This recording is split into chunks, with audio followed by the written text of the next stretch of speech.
तो नवनीत जेएमएच की खबरों को लाइक करें, इसके बाद पहली बार आए चैनल पर सब्सक्राइब करें, साथ ही बेल के आइकन को दबाकर ऑल कर लें ताकि हमारी खबरें पहुंचे सबसे पहले।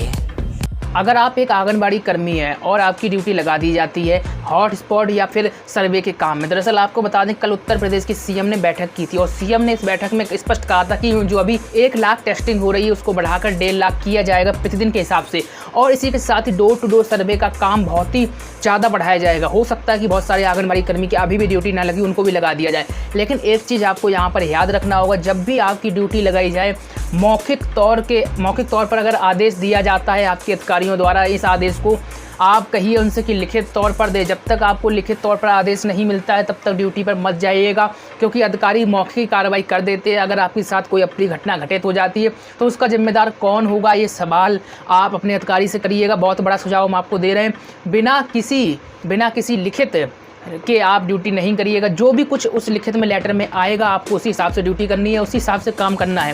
पहले आप अपने सीडीपीओ से कहिएगा कि परियोजना अधिकारी होते हैं कि आप लिखित में दीजिए कि आपकी ड्यूटी इस क्षेत्र में लगी हुई है, तभी आप जाइएगा। बहुत सारे लोग ऐसे हैं जो मौखिक तौर पर ही चले जाते हैं क्योंकि अधिकारियों की बात का पालन करना होता है, लेकिन बाद में कोई दिक्कत आ जाती है तो बहुत सारी समस्याएं खड़ी हो जाती हैं। अभी उत्तर प्रदेश में एक आंगनबाड़ी कर्मी की मौत हो गई, उसके परिजन बहुत ज़्यादा परेशान है, सहायता नहीं मिल पा रही। निश्चित तौर पर संगठन को इस मौके पर आगे आना चाहिए। बहुत सारी खबरें हम इसी के साथ ही और आपको बताने जा रहे हैं, बने रहिएगा हमारे साथ। दरअसल धरना प्रदर्शन की अगली खबरें निकल कर आ रही हैं उत्तर प्रदेश से। दरअसल महिला आंगनबाड़ी कर्मचारी संघ के प्रदेश अध्यक्ष जो हैं उन्होंने बड़ी अहम जानकारी दी है।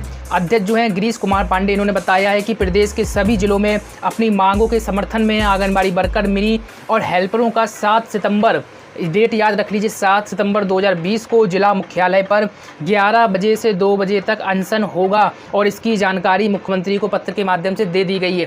तारीख है 7 सितंबर, जिला मुख्यालय पर 11 से 2 बजे तक, दोपहर तक, यानी धरना प्रदर्शन होगा। अब अहम बात यह है कि इन्होंने जो गिरीश कुमार पांडे हैं, इन्होंने अपने मांग में क्या रखा है। देखिए यहाँ पर हमें जो पत्र दिखाई दे रहा है, 7 सूत्री मांग हमें यहाँ पर देखने को मिल रही है, जिसमें इनकी पहली मांग है जो उसको लेकर धरना प्रदर्शन हो रहा है। 62 वर्ष की वर्कर हेल्पर की छटनी के विशेष सचिव के आदेश को तुरंत निरस्त किया जाए, इसकी मांग है। आपको बता दें 62 वर्ष की आयु का विरोध हो रहा है, 65 वर्ष में रिटायर किया जाए या फिर 62 वर्ष की आयु में रिटायर कर रही है सरकार, तो कहीं ना कहीं आंगनबाड़ी वर्कर को, जी हाँ, आंगनबाड़ी वर्कर को 10 लाख की राशि दी जाए। ऐसा हम भी कह रहे हैं, पत्र में नहीं लिखा है, लेकिन हम भी ये मांग करते हैं कि 10 लाख की राशि आंगनबाड़ी वर्करों को दी जाए। अगली जो मांग है इसमें anganwadi worker, mini anganwadi worker, helper को जो नोटिस दिए गए हैं वो निरस्त हो। किसी भी आंगनबाड़ी वर्कर, मिनी वर्कर या हेल्पर का मानदेय ना रोका जाए। सभी आंगनबाड़ी वर्कर, मिनी और हेल्पर को 5000 रुपये प्रतिमाह पेंशन दी जाए।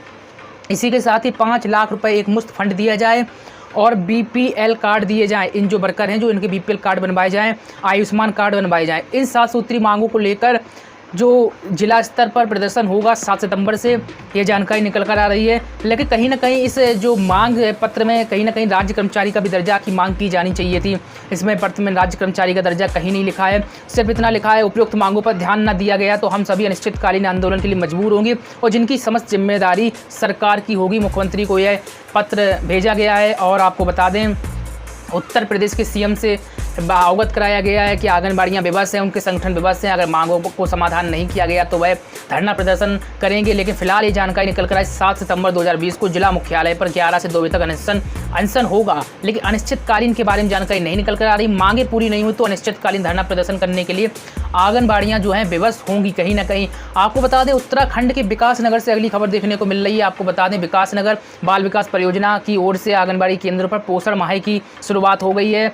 बरोटीवाला, केदारवाला, मलूकावाला, जीतगढ़ आदि केंद्रों पर पोषण माह के तहत महिलाओं और बच्चों के पोषण के प्रति जागरूक किया गया। क्षेत्रीय सुपरवाइजर ने बताया कि प्रत्येक आंगनबाड़ी केंद्र पर पोषण माह की शुरुआत हो चुकी है। बाल विकास परियोजना सहसपुर की ओर से भी पोषण माह की शुरुआत हो गई है और आपके क्षेत्र में भी पोषण माह की शुरुआत होने वाली है, नहीं तो 1-2 दिन में हो जाएगी।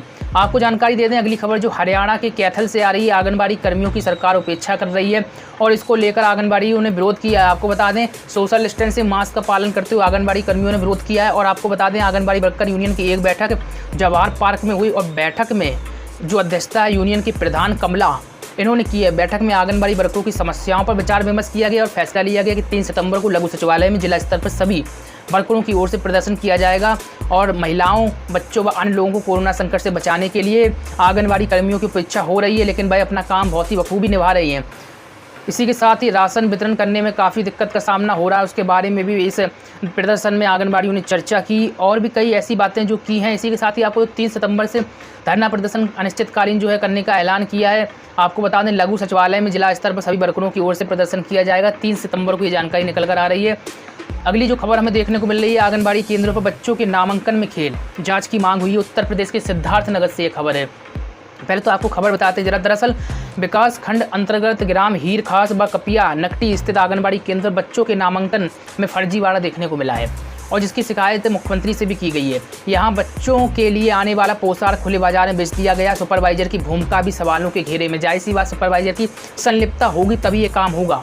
शिकायत के बाद भी CDPO द्वारा कोई कार्रवाई नहीं की गई, उन्हें भी कटघरे में खड़ा कर लिया गया। ये बड़ा मामला, बड़ी गौर समझिएगा इसको। उत्तर प्रदेश के सिद्धार्थनगर से खबर बता रहे हैं आपको। भाजपा अनुसूचित जनजाति मोर्चा के मंडल अध्यक्ष पंकज कुमार गौड़ ने तहसील जिला प्रशासन सहित मुख्यमंत्री को एक शिकायती पत्र भेजा है। इस शिकायती पत्र में बताया गया है कि हीर खास में 2-3 बच्चे ही वास्तव में नामांकित हैं, बाकी नाम गलत तरीके से पंजीकृत कर लिए गए। जबकि कपिया नकटी में एक ही बच्चा पढ़ने नहीं आता है। अभिलेख में नामांकित नामों की जांच करा दी जाए तो बड़े पैमाने पर फर्जीवाड़ा जो है निकलकर सामने आएगा।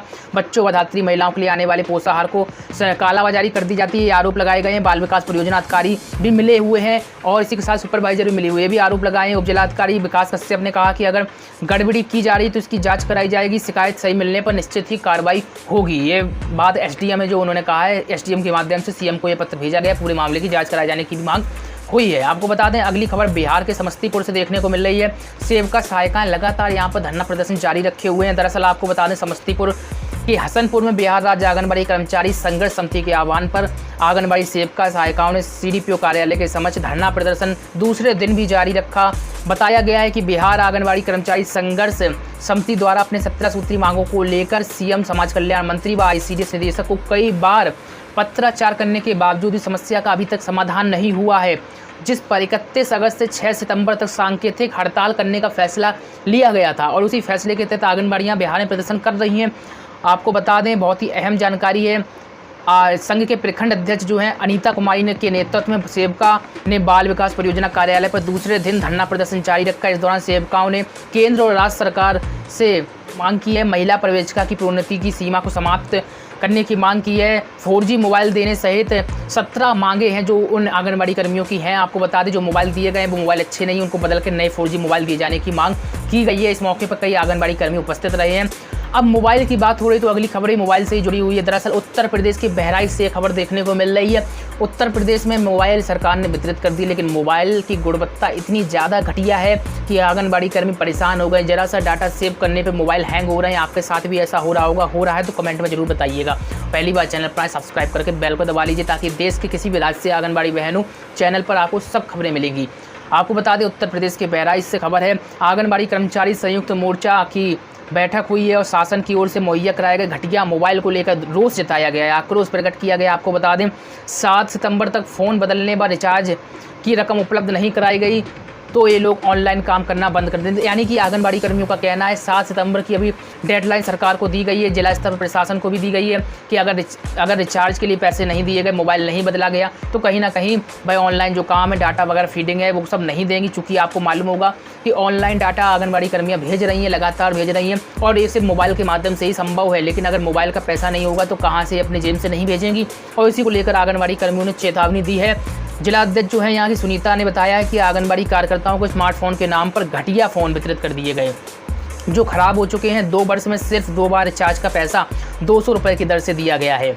मतलब यहाँ पर ही कितनी बड़ी सच्चाई निकल कर है। 2 साल में सिर्फ 2 बार, 2 साल में 2 बार। तो भैया जब 2 साल में 2 बार आप पैसा देते हैं तो 2 बार ही डाटा लीजिए, 12 बार क्यों लेते हैं भाई, ये बड़ा सवाल है। तो 2 बार में रिचार्ज का पैसा 200 रुपये की दर से दिया गया, यानी 2 बार यानी 2 400 रुपये दिया गया। अगर आपके साथ भी ऐसा हो रहा है तो हमें ज़रूर कमेंट में बताइएगा। आपको बता दें स्मार्टफोन मुहैया नहीं कराया गया तो 7 सितंबर को सभी कार्यकर्ता मोबाइल विभाग में जमा कर देंगे और पुराने तरीके से कार्य करेंगे। यानी जो मोबाइल उनके ख़राब हो रहे हैं उनको बदल कर नए मोबाइल नहीं दिए गए तो जो ख़राब मोबाइल भी हैं वो बदल देंगी, यानी कि वो विभाग में जमा कर देंगी और भाई ऑनलाइन काम नहीं करेंगी। तारीख याद रखिएगा, विभाग का कोई भी अधिकारी देख रहा हो तो 7 सितंबर आंगनबाड़ियों ने दी है और उनका कहना है 7 सितंबर तक मोबाइल बदले जाएँ, रिचार्ज का पैसा मिले। अगली खबर आपको बता रहे हैं हम राजस्थान के अजमेर से। जैसा कि हम लगातार कहते हैं कि प्रत्येक राज्य की खबर हम देते हैं, कहीं से भी आप खबर देख रहे हो चैनल को सब्सक्राइब, बेल को दबाना मत भूलिए, हर एक खबर मिलेगी। आपको बता दें बाबुओं के भरोसे उपखंड का CDPO कार्यालय चल रहा है। बाबुओं के भरोसे वाह, पहले तो खबर जान लेंगे। उपखंड का महिला एवं बाल विकास विभाग कार्यालय इन दोनों बाबुओं के भरोसे चल रहा है। उपखंड स्तरीय कार्यालय में न तो CDPO है, ना महिला सुपरवाइजर। अब कैसे चल रहा है, वाकई में राम भरोसे ही कहें, क्योंकि CDPO सुपरवाइजर का रहना बहुत ही ज़रूरी होता है। हाँ, ये हो सकता है कि CDPO कभी जिला स्तर पर चले जाएं काम के लिए, वो एक अलग बात है, लेकिन बाबुओं के भरोसे कार्यालय चलता है तो बाबू तो भाई अपने हिसाब से ही चलाएंगे। बाबुओं का काम होता है डाटा मेंटेन रखना, रिकॉर्ड रखना, लेकिन CDPO सुपरवाइजर नहीं है तो बाकी अन्य काम जो होंगे वो कैसे हो रहे होंगे, बड़ा सवाल है। आपको बता दें कार्यालय की सभी व्यवस्थाएं लिप्को के भरोसे हैं, जिसमें 216 आंगनबाड़ी केंद्रों के संचालन और मॉनिटरिंग की व्यवस्था शामिल है। वाकई में कमाल की बात निकल कर आ रही, जितनी भी जानकारी जो है बाकी कमाल, 216 आंगनबाड़ी केंद्र सिर्फ बाबू ही संभाल रहे हैं।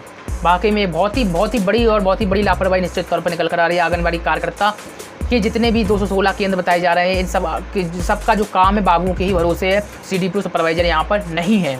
निश्चित तौर पर प्रशासन को इस ओर गौर करना चाहिए।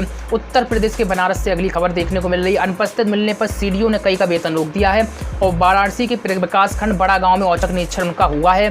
पहले तो आपको बता देते हैं वाराणसी से खबर क्या है। जो यहाँ के मुख्य विकास अधिकारी हैं उन्होंने निरीक्षण किया है और इस निरीक्षण के दौरान बड़ी लापरवाही देखने को मिली है। निरीक्षण के दौरान कई कर्मचारी अनुपस्थित मिले, जिस पर 1 दिन का वेतन रोकने के निर्देश दिए। वहीं आंगनबाड़ी केंद्र पर आंगनबाड़ी कार्यकर्ता बिना सूचना के गायब रही, जिस पर उसका मानदेय रोकने के लिए कहा गया है। ब्लॉक में औचक निरीक्षण से हड़कंप मच गया। वाकई में आंगनबाड़ी कर्मी भी कहाँ गई है तो पता नहीं, लेकिन फिलहाल 1 दिन का वेतन रोका गया है। आपको बता दें सहायक विकास अधिकारी सहकारिता विनोद कुमार यादव भी बिना सूचना के अनुपस्थित रहे, इन पर भी एक कार्रवाई हुई है। वरिष्ठ सहायक अंजनी नंदन पांडे द्वारा सहायक विकास अधिकारी पंचायत का नाम उपस्थिति पंजिका में दर्ज करने पर वेतन रोका गया है। तो निश्चित तौर पर आपको बता दें अहम बात, आंगनबाड़ी केंद्र पर ग्राम पंचायत रामपुर में आंगनबाड़ी केंद्र पर कार्यकर्ता शोभावती देवी गायब मिली हैं। केंद्र पर हाइट वेट मशीन खराब पाई गई और सहायिकाओं द्वारा बताया गया कि आंगनबाड़ी कार्यकर्ता सभी अभिलेख अपने पास रखती। जाहिर सी बात कार्यकर्ता तो अपने पास रखेगी ही।